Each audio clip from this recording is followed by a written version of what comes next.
Welcome back for season 2 of Everyday Business Solutions. My name is Haley Morris. I'm your podcast coordinator and host. Our podcast aims to bring the expertise of business professionals straight to your ears. And for this season, we're going to be talking about important connections and how you can utilize them to elevate your career to the next level. If that's something that you're interested in, just keep listening.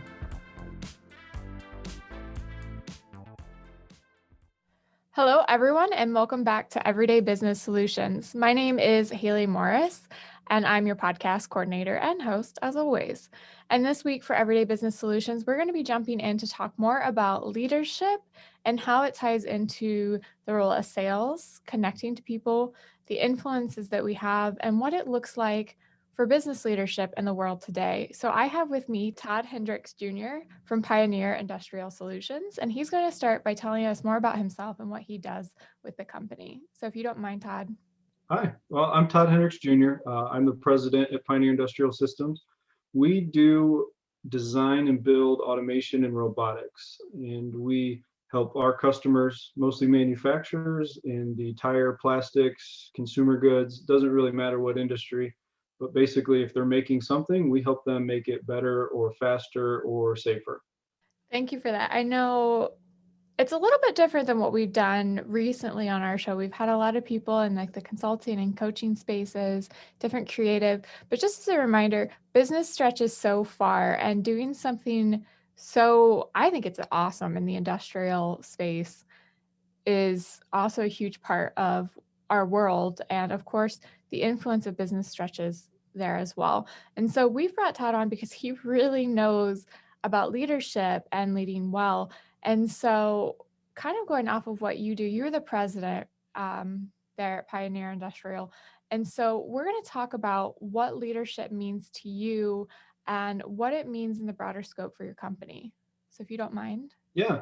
So from the industrial standpoint, it's huge, not only in the global economy, but especially our region. Ironically enough, that Great Lakes region is actually one of the top 10 economies in the world if it was a standalone country. So a lot of that's driven by manufacturing in the industrial segment in this area. So we're really fortunate for that. But yeah, it doesn't matter if you're in industrial or if you're in service or IT, banking, it's all the same, right? Leadership is required, it's paramount, it is much needed, especially in today's day and age. And so it's always something I've been super passionate about ever since I started my career, and just understanding what it is that causes people to be attracted to a leader, what makes a good leader, what makes a bad leader. You can learn from both sides of that coin, and it's been a lot of fun. Just learned all kinds of things, and really, to me, the biggest point that I've taken is leadership is really like service. I mean, that idea of servant leadership is really the only kind of leadership. And I know a lot of people, when they start out, and I was one of them, you wanted to be the guy in charge or the CEO or whatever it is, because you want to be the one to tell everyone what to do. And when you start there, it's really the wrong place. So when you're in it to help others and to help people grow and help other people succeed, that's when you really start to shine. People really are drawn to that. They don't feel persuaded or manipulated. It's genuine, and it comes from the heart. So to me, that's been my biggest takeaway, is just that idea of servant leadership is really the only kind of leadership. I'm really curious, just because I've heard a couple people say that when it comes to leadership, you either have it or you don't. What's your opinion on that mindset? I don't think so. I mean, to me, leadership is skill, right? I mean, you can learn it. I feel, especially, you definitely have to practice it, and it's something that if you're not doing it well and practicing it, it will go away. So I would, respectfully tell them that I strongly disagree, right? And so for me, leadership is influence, and that's why I think leadership and sales are so well connected, and we'll get to that later. But really, like, I love John Maxwell, and he basically says any follower is asking 3 questions of their leader. And as long as you understand those things and work at them, you can be a good leader. And so the first question is, do I like you? Right? If I don't like you, I'm probably not going to follow you. Well, why don't I like you? You could be dishonest, you could be rude or disrespectful. there's a whole lot of reasons why someone might not like someone. And so that's, the first box that you have to check. Do I like you?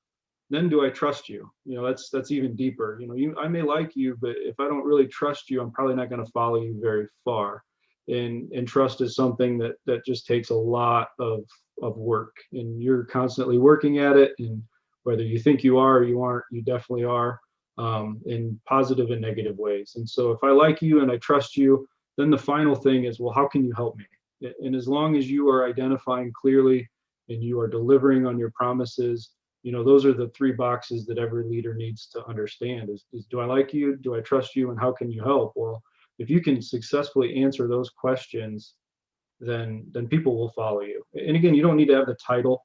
I know some people will get hung up on that. You can actually lead upward, as long as you're consistent in those types of things. And for me, really, leadership comes down to just a handful of things, right? And all these things to me are learnable. The first is clearly communicating. Clearly, that's the big key. There is, are you communicating the vision well? Not just where you are now, but where you're trying to get to and why. Are you communicating your expectations well, and the tasks and kind of the restrictions or guidelines that are put around there? Are you communicating your marketing and your strategy and your value proposition? Everything stems from that communication, and we can all learn how to be good communicators. There's organizations, there's books, there's TED Talks, there's all kinds of things that you can dive into to help you be a better communicator. The next piece is consistency. If you're not consistent with those messages, it's going to fall on deaf ears. More importantly is more your actions, though. I mean, if you are inconsistent as a leader, it is one of the most frustrating things to deal with, right? As part of that organization, when the leader is inconsistent. And sometimes they fly in and they go this direction and then they go that direction, and no one knows what they're expected to do or why, or what kind of leader is going to show up today.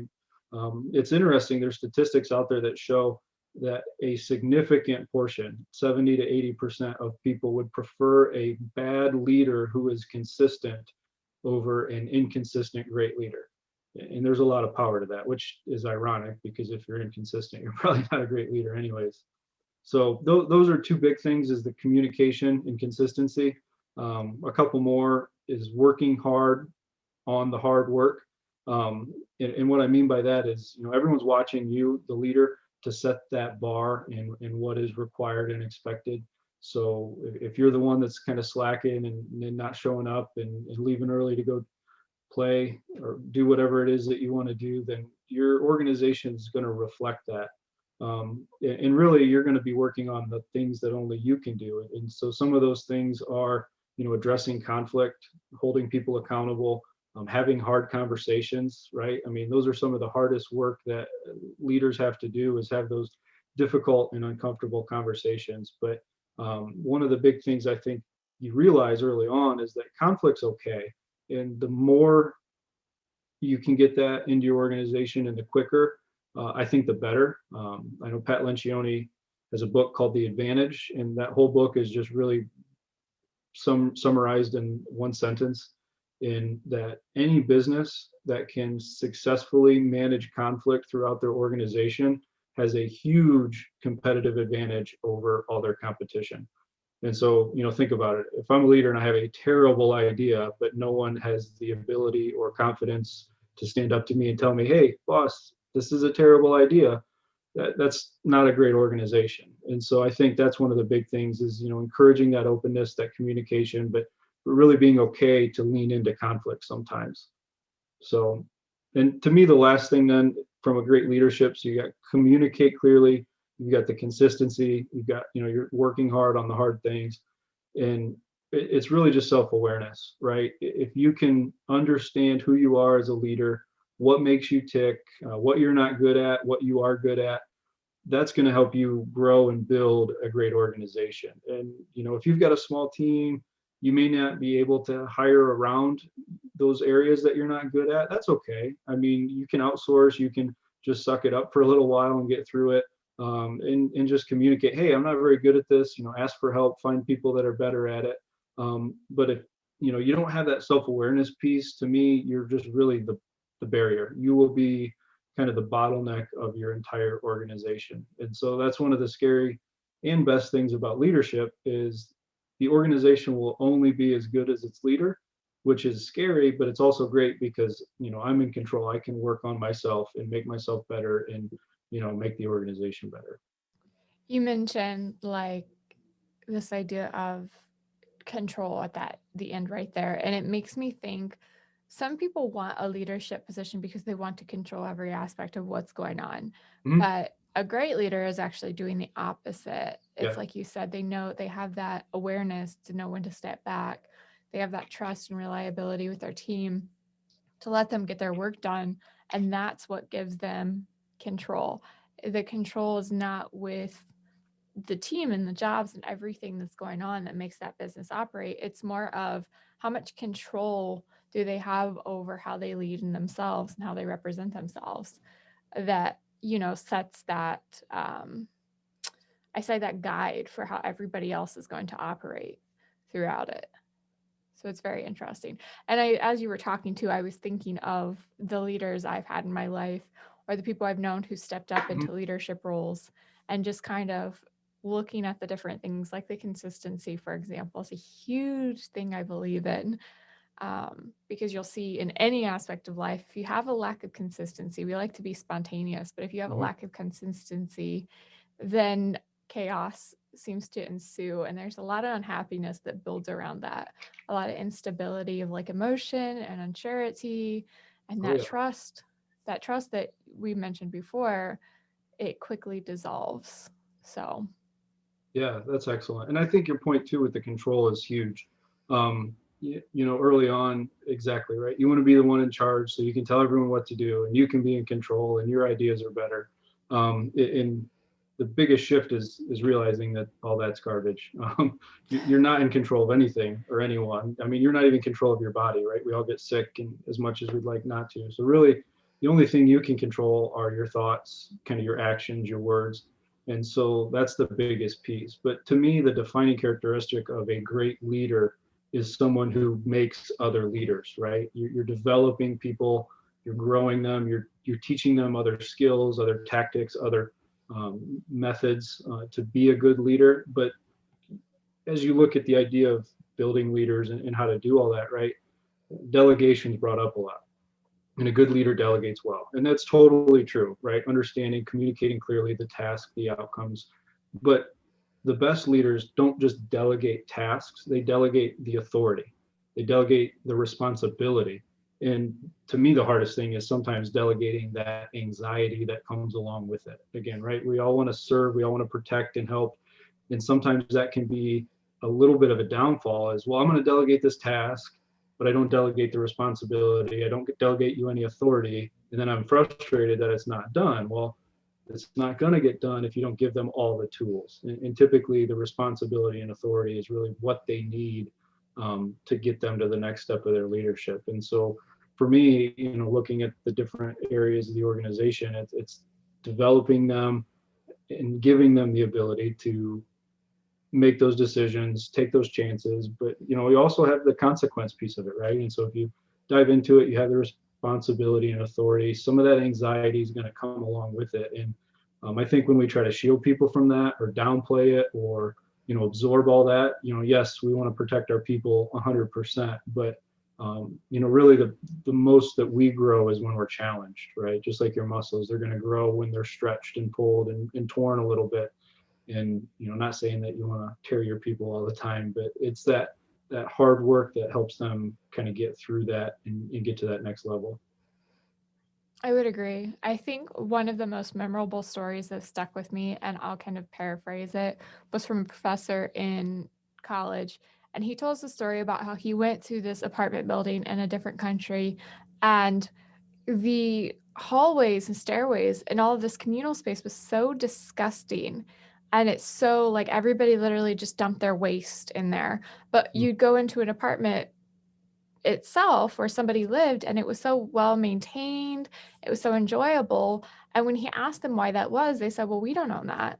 And this idea of people don't take care of what's not theirs and they just, it's like you said, they don't own it, then they're more likely to fail and let it go into disrepair. It's the same thing at work. If you're just giving them a task and they don't own that task, they're not going Mhm. to take care of it. It's going to be like the hallways versus the apartment. You kind of want everybody to own that entire space when they're working on that project, or they're, part of that team. It has to be theirs. So if you're withholding authority, you're withholding that care from them. They're not going to want to be part of the system because it's just a job to get done. It's a little chore on their chore chart at home.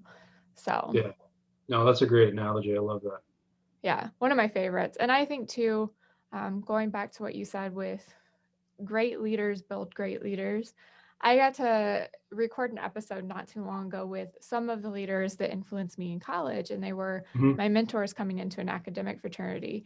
And one of the things that he was in charge of my new member class, he said, if I didn't surpass him, then he didn't do his job. Like, I meant to do better and greater than him, because that's what he was in that position to do, was to build somebody to surpass. And it touched me, because I was like, I was teasing him about showing up on time and he was a moment late or whatever the first time. Um, but it was just that thought that, like, he wanted me to grow and not fill his shoes, but go above and beyond that, which made me feel great, but also just reminded me of why I liked being in his new member class and following him, and why I still like to stay in touch and see what he's doing now and still take guidance from him today. Yeah. And I think there's a lot, to dissect there. And that idea of letting people grow and surpass you is huge. And it takes a lot of maturity to be able to say, I want to surround myself with people much better than me. And I want you to not just be successful, but be more successful than I was. And that's huge. And it's just like building a good organization. When you look around, what are you good at, what are you not good at? And if you don't have that self-awareness, you're just going to hire people like you with the same limitations, the same personality, and you're only going to get so far. But if you can understand that, okay, I really need someone who's talented in this area because I'm not, or my strengths are here, and I need someone to round me out on the execution side, or whatever that may be. That's where, again, that maturity comes in to say, it's okay that I'm not the best. And, if I'm the smartest person in the room, like the saying says, you're in the wrong room. And same thing. If you want someone to just be as successful as you, or maybe just a little less successful, right? Like, I think that's kind of those immature, early kind of leadership aspirations that we all think about. Like, oh, I'm the most successful, I'm the boss, or I'm, the most respected, or whatever. And those things are not required. Like, you could be the one in charge and no one follows you and no one respects you, and they're just there because they have to be, and that, again, that organization will quickly crumble. Well, and if people are just there, like if you have the formal authority and you don't have that trust, and you don't have they don't like you, Mhm. you don't have Yeah, that part yeah. of it. You Um, missed the first box. yeah, you missed the first box. And it made me think of when you going back a little bit further in our conversation, when you mentioned a great leader who is inconsistent, and you said, well, how are they Mhm. a great leader if they're inconsistent? And it comes back to that perception that people have of them. They have the first two boxes. People like Mhm. them and they trust them. They're probably one of the most charismatic, agreeable people ever. And they just don't have the follow through and the consistency to actually make what Yeah. appears to be great leadership a reality. So when you said that, that's what made me think. I was like, well, people probably really love this person. They probably come off as a great leader. It's their follow through that's Yeah. lacking. It's that, like you said, the maturity and the sometimes the experience and that Mhm. builded skill to be able to carry it through. Well, and I think that'll last for a little while, right? But we've all had inconsistent people, that we've dealt with, and it doesn't take long for that like you to erode, right? Or that trust you to erode, because, well, you said you'd do this and you didn't, or you said that I could do this, but then you went back on it. And so I think very, very quickly that inconsistency will erode those first two. But you're right, you'd be, super charismatic, and people are drawn to that, and that's okay, right? But if you're not going to continue to run that race well, then I think it will erode. But Mhm. Well, a lot of it, like that follow through, is what do people get from you? If they can't rely on what they get from you, if they can't rely on that follow through, it the rest falls through. And I've had a good leader where it's the same thing, that unreliable reliability may not be with me specifically. Like they may be consistent with me, but they're treating my coworker different and the other Mhm. coworkers different. And people have different levels of privileges, training's inconsistent, expectations are inconsistent. And there's a lot of unintentionally pitting people against each other there, and some jealousy and animosity that builds within your team. And that's another way that I think is very common in the workplace is well-intentioned leaders are treating everybody different, and they're like, well, everybody is different. Yes, but the consistency part of the expectations and the rules and the guidelines, if they're not consistent between people, it, it becomes very quickly very toxic. And I think that's Yeah. something that we see happen a lot in the workplace. That's a great point. And as a good coach, right, you recognize kind of what motivates certain individuals, and just like a sport, it's the same in business. So you may have someone that, just a disappointing look is more than enough to just get the message across, and someone else, you just might need to lay into them a little bit and light a fire under them, and then that'll motivate them and go. And maybe another one, you just need to put your arm around them and say, hey, this is why we don't do that, and I'm disappointed that this was how you handled yourself, and that would be the best way. And so I think like the approach can vary a little bit, but to your point, I mean, if you're varying expectations or varying the consequences for the rules that you have in place, that's where it gets super toxic super quick, because then you get into that favoritism and the clickiness and all that garbage that no one likes. And so I think you're 100% right. And I think the idea of competition within the workplace is good. I mean, especially Mhm.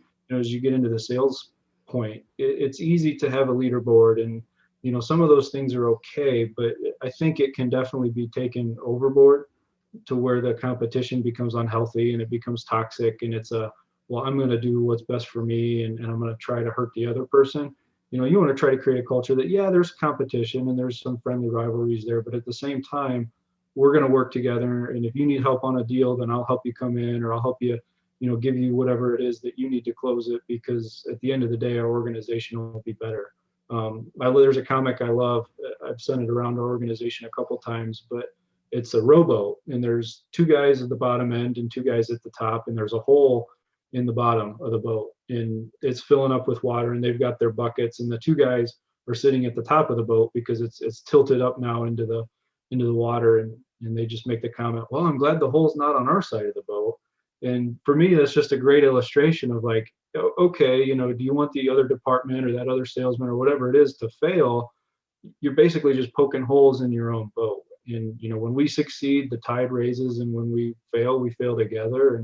And especially in our business, I mean, we're making huge pieces of equipment that take thousands of hours to you know concept and sell and design and build and program and install and get this stuff up and running in the customer's facility. And we say it a lot, right? If one of us doesn't show up, the whole team is waiting on that person.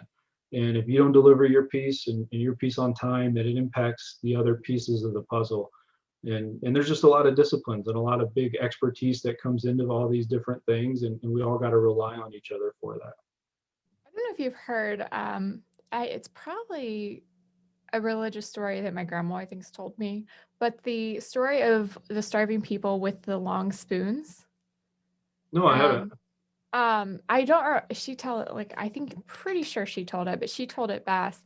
And the basis of it was all of these starving people in a circle, and they're given long spoons. And the difference between like the group that succeeds and is fed and the group that isn't is the people that realize that you kind of have to feed each other, that you have to help each other, that they had to use the spoon to feed the person across from them and vice versa, versus just trying to worry about getting enough for yourself.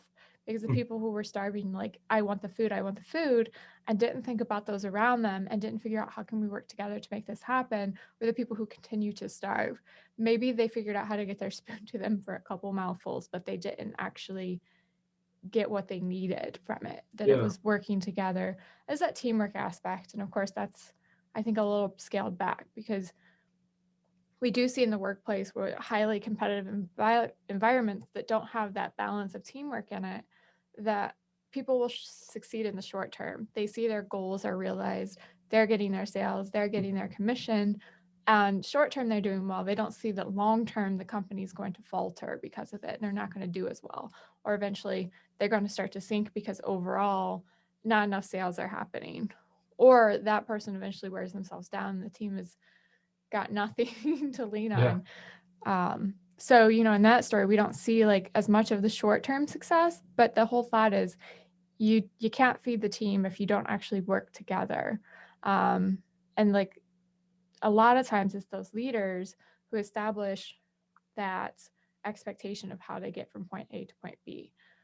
So I always like that story. And anytime it comes to like these hyper competitive environments and like teams and working together, I always think of it. So Yeah. I wish she was here because I'd have her tell the story properly and where it comes from and everything. And somebody listening will probably know, of course. So I hope they reach out and let us know. Yeah. Um, but yeah, it just makes me think like I love how our team operates because of course we do have a leaderboard so you can see who's doing really well. And we Mhm. always give nods, but it's a friendly competition, you know. Exactly. It's not like back in high school where we did track and technical, we were all a team. We were all just trying to get our own trophies though. So it's more of like the relay, like everybody wants to do really good at their sprint, but that's because we all get to the finish line faster together. So, Yeah. Yeah. I think that's great. And I love those types of parables, especially the ones that, combine some religion and some mhm. business, because to me, those two are easily combinable, but a lot of times we push them apart. So, And everybody has like a different religion, but I think a lot of times the basis can be like the same and a lot of it comes from mhm. the same place. So it's something that we don't have to be scared to bring up sometimes. Yeah. So I have a friend she's very close to her faith and it's not anywhere near mine, but we're able to have those open conversations. And that it's like you said, going back to open communication makes things so much better than if Yeah. we It just put does. up a wall. Oh yeah. And there's, at the end of the day, there's so many more similarities than there are differences. It's just, unfortunately, we tend to navigate towards those differences instead of the similarities. So, hmm That's like the idea of the competition amongst teams.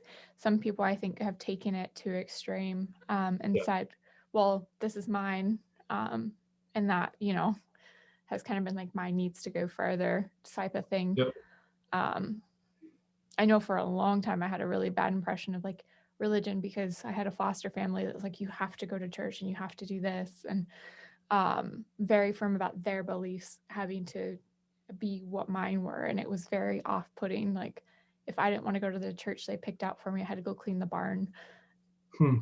And for a middle schooler, that was Yeah. like, are you kidding me? That's, I mean, I love hanging out with the horses, but geez. yeah, I guess. Yeah, and I think So, that's the biggest piece, right?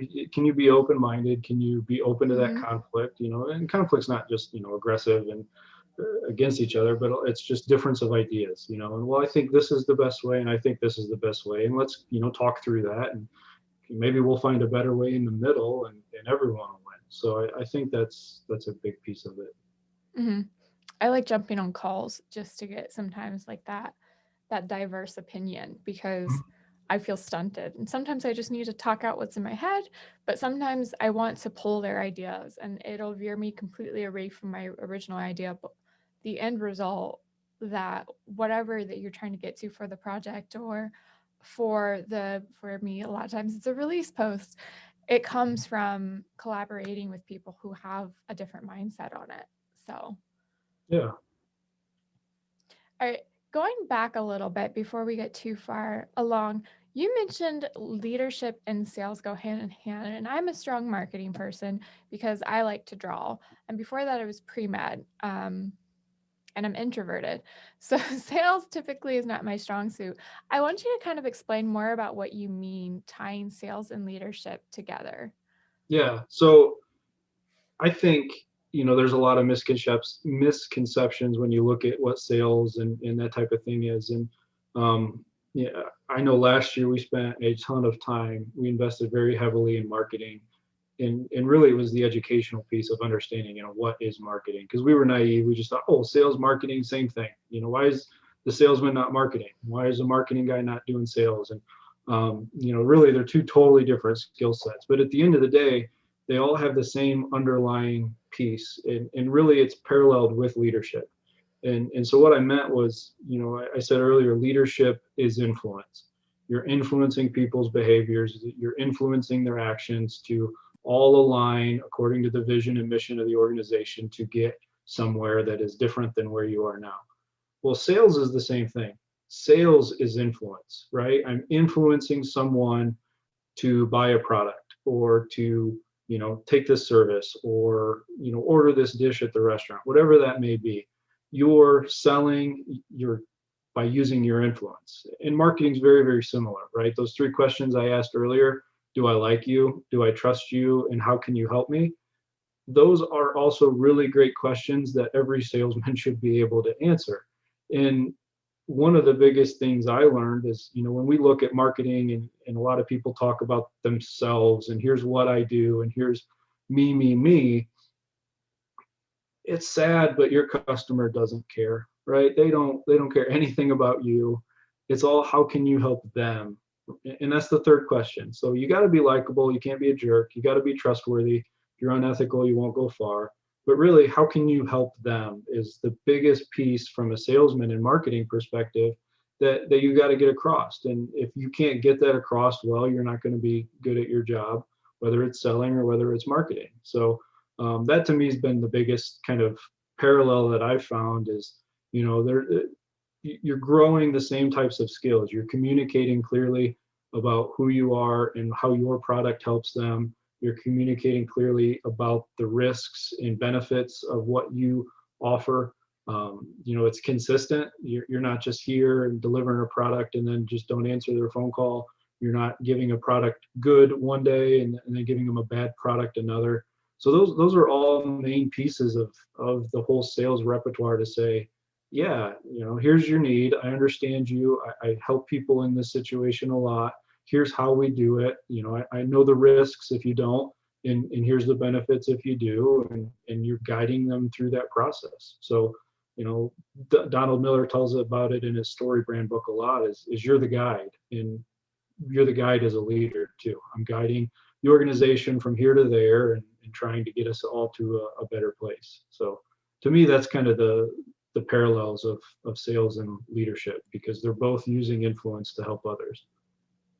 And like I said earlier, if you're in it for the wrong reasons, right? If I want to be a leader because I want to be the guy and I want to make the most money and I want to be the most successful, you will probably not be very successful. Well, if that's your whole premise for going into sales, is because you want to be the richest one and you want to make all the money and you want to be the guy, you're probably not going to be super successful. But if you go into it, understanding and really realizing how your product helps other people, and that's what you focus on, and that's the message and the attitude that you have is, well, I'm serving my customers by giving them this great opportunity that's going to help their lives, or this great product that's going to make their lives easier or better, or whatever it is. In our instance, we sell machines, right? It's not super sexy, but at the end of the day, it keeps people safe because it takes them out of dangerous environments, or it helps a company be more competitive because now they can have double the output with the same number of people. So it's just recognizing those types of things to say, here's what I offer, here's how I can help you. And when you just focus on that help, that's who you're going to find the most successful leaders and the most successful salespeople. Sounds a lot like the foundation is essentially the same. You have to Mm-hmm. start at that same base, and then maybe your end result is what's different, And I mean, of Yeah. course, with sales and leadership, sometimes they're the same thing. And sales and, marketing and leadership, it's all the same thing. But your little end picture sometimes looks a little different. And that's why, Mm-hmm. considering marketing sales the same thing is still not entirely accurate, and why more business are starting to separate the two and really look at Yes. what raises the bar with marketing and what raises the bar with sales as two separate things, and then marrying the two together versus like we've traditionally done in the past, where your great marketing manager is also going out and making your sales, and Mhm. sometimes going door to door, which I've heard of quite frequently, but less in the present and more in the past. So Yeah, and that's so true. And we really learned that, especially this last year, right? I mean, an engineering service company. My dad started the company, and he's the one who's done the sales. He's an introvert, he's an engineer. He is not your atypical salesman, but he was great at it because he knew exactly what he was talking about. He knew how to help people. He went out there with a serving attitude to say, well, I'm going to help you by providing you this, and people understood that and they respected it. And I think that's so true. And to the marketing and sales, those are two totally different skill sets, but that foundation of helping and communicating and improving someone's life is similar. But yeah, to be able to build a relationship, to be able to deal with the no's and close a deal and negotiate, versus communicating clearly a value proposition and knowing where to be and when to be, and in that whole marketing segment. I mean, those are just two totally different directions. And something I think we learned a lot last year to say, okay, well, we really got to split some of these up, and find people who are good at this and people who are good at that, and dive into it. I think too, with the current climate, there's been a shift as far as what the public expectation is, which will kind of lead into one of our last points for the evening with leadership. But with the marketing and sales, particularly, I know marketing, we've seen more of a demand for content marketing. People want information and they want to build trust and understand a company before they even consider buying a product. Yeah. And that's a lot different than how it was before, versus people would just look for the best price, the shiniest product, they would just, or service, depending on what you offer, they would just go out and look for the best of whatever it was, whether it was being cost effective or whether it was a high end product, whatever they prioritize, they would go out and find it. And brand loyalty probably wasn't as high in some instances, and in other instances, once they found something they thought was good, they'd stick with it for life. Um, like I switched to a cold cream recently, and my grandma's like, my mom used to use that and she swore by it religiously. So she used that forever. Um, but she probably doesn't know anything about the brand itself.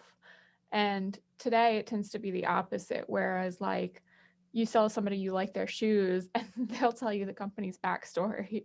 The Mhm. company doesn't have to lift a finger. That person just learned about the company before they even decided that the shoes Yeah. were worth their time. And now they don't care if the price tag's a little higher, or maybe they're a little snug here or there, because they're recycled from water bottles pulled from the ocean and they are relatively comfortable in their walking Yeah. shoes. So they'll sell them to the person for you. Um, I feel like there's a whole lot more emphasis on that approach versus the shiny product flyers that, when you're going through vintage magazines, were so popular for so long. Yeah. Well, and I think a big part of that is really just understanding the idea of information, Mhm. right? And back in the day, your salesman was the most knowledgeable person about that car or that washing machine. And so you just instinctively trusted them. And you couldn't just go to consumerreports.com and see all these different ratings, or check out the Yelp reviews or whatever else it is. And so I think just understanding that information and value has shifted to the consumer significantly.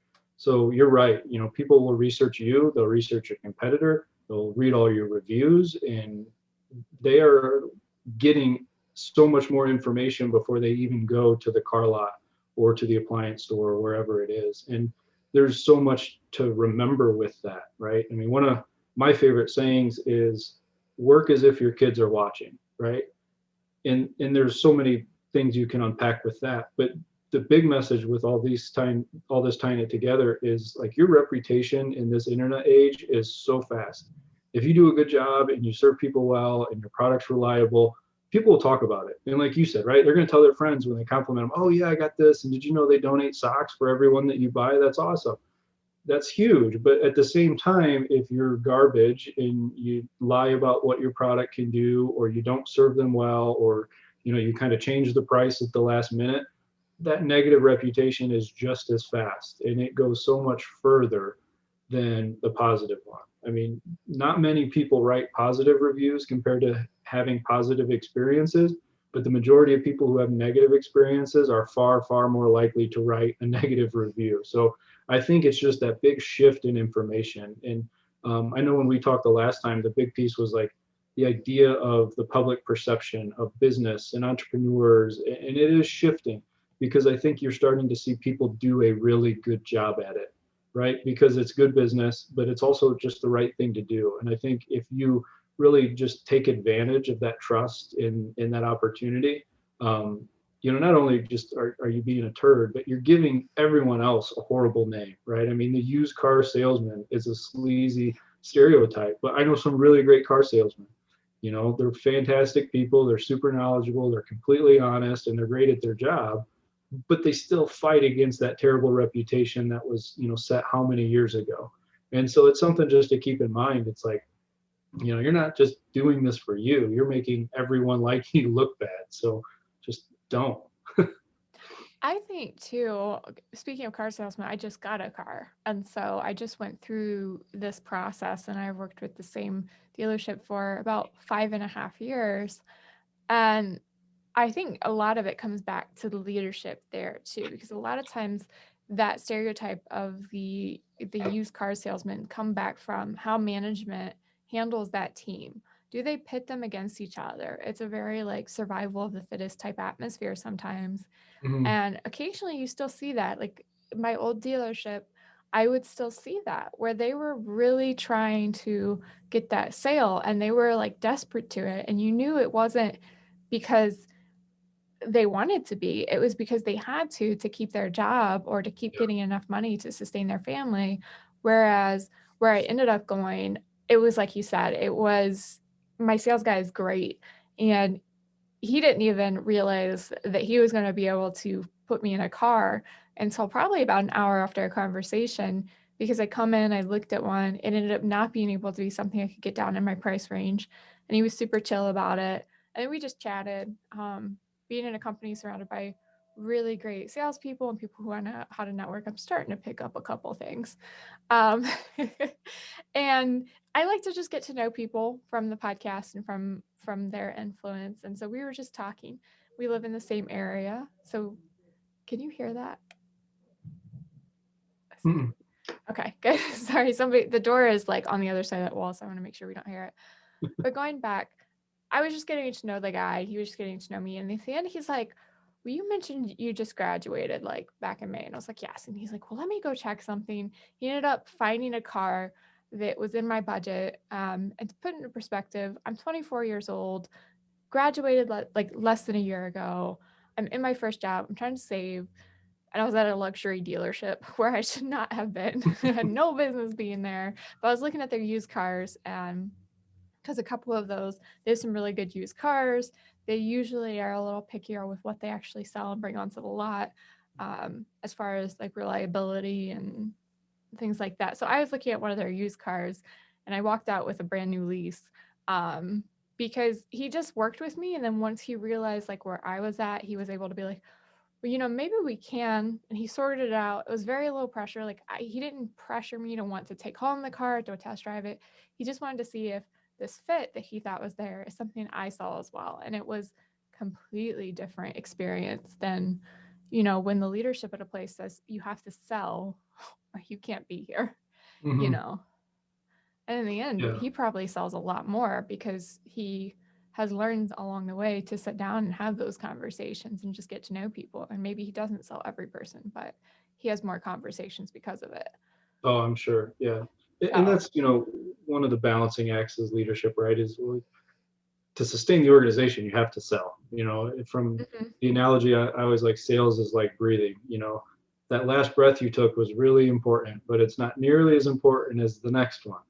And sales is kind of the same way in an organization. If you don't have any sales, then there's no gas for the rest of the organization to run. So it's balancing that need of yeah, we got to sell with just the human aspect in the helpfulness. And I think, like, again, if you can do the helping piece well, if you can understand and build those relationships, I mean, it's the same thing. Marketing, sales, networking, leadership, it's all about relationships, whether it's relationships with your team and throughout the organization, whether it's relationships with your customers or clients or whatever it is, you got to just get to know people. You care about them, not because your boss says you have to, but because you actually care about them. So I think that's a big piece of it. And I like to think too, if you focus on those things that are important to people and like making sure their basic needs are met, making sure they feel comfortable Mhm. and they trust you and they like you and you do all that, the rest will follow.